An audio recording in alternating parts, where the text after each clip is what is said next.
So like here's a brain, and then here's my brain with anxiety. My name is Brielle Toff, and I have anxiety disorder.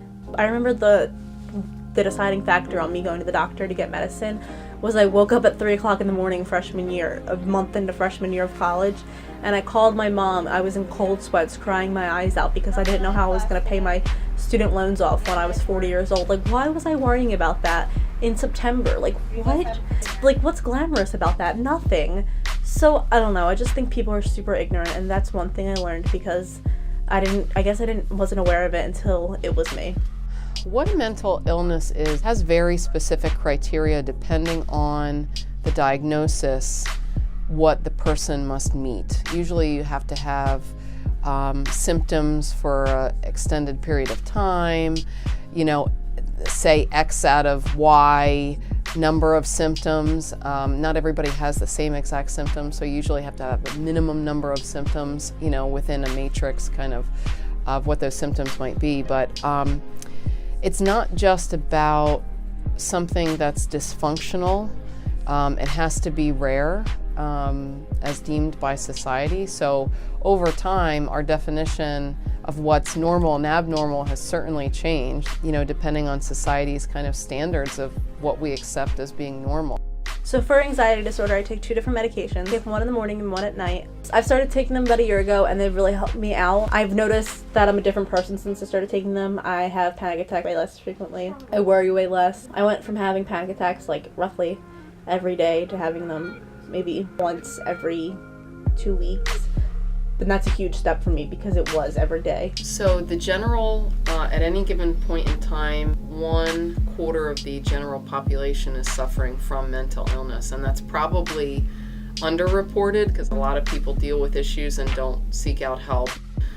You have a lot of populations which may not be surveyed by a census, such as homeless people that are transient who may be suffering from mental illness, and they're not included in those statistics. So I would say that's an underestimate. Yeah, so college affects my mental illness because it just makes it harder for me. I can go home and I can just talk to my mom or dad and be like, this is why today sucked. Or like if I have a panic attack and like I need my mom, she's there at home. But like if I have a panic attack, like I don't want to bother my roommate. What? Like I don't want her to see me when I'm sweating and crying and want to rip my hair out. Like what?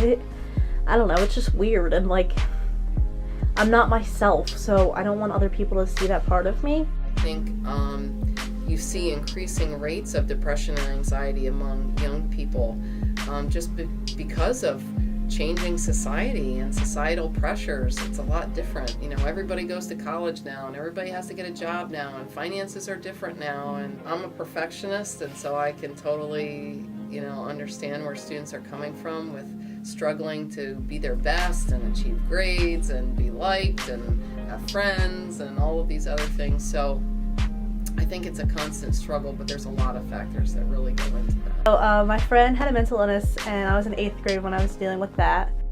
And so I was just really like, I don't know, I think I've always been advocating for them because she was my best friend. She still is one of my best friends. She's been coping with hers and dealing with it since then, and she's overcome it. So I think I've just been a really big advocate since then, since she confided in me about hers. That was the first time I really ever found out like that someone I knew had one, so I guess that was the first time I've been introduced to one, so I guess I've just been advocating for them since then. I would say something that has impacted me the most was when a Cabrini student came to me and confided in me that they had been suffering from mental illness for 18 years, and I'm the only person that they told. And they were literally leaving Cabrini, graduating, and to me that was just so impactful. Like, wow, we really need to reach out to these students and find a way to help while they're here or before it's too late, or so that really it impacted me in that the person felt comfortable to come to me with something so personal, and that the person hadn't told anybody, family.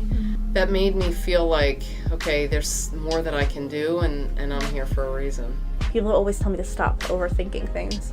I can't stop overthinking things. Like, I'll never be able to stop overthinking things. I think as citizens of the world, we should all learn about new things. So mental illnesses, racism, human trafficking, religion, like anything we can learn about, I think we should learn about, because you don't know what someone else is going through. If you have the opportunity to be knowledgeable, be knowledgeable.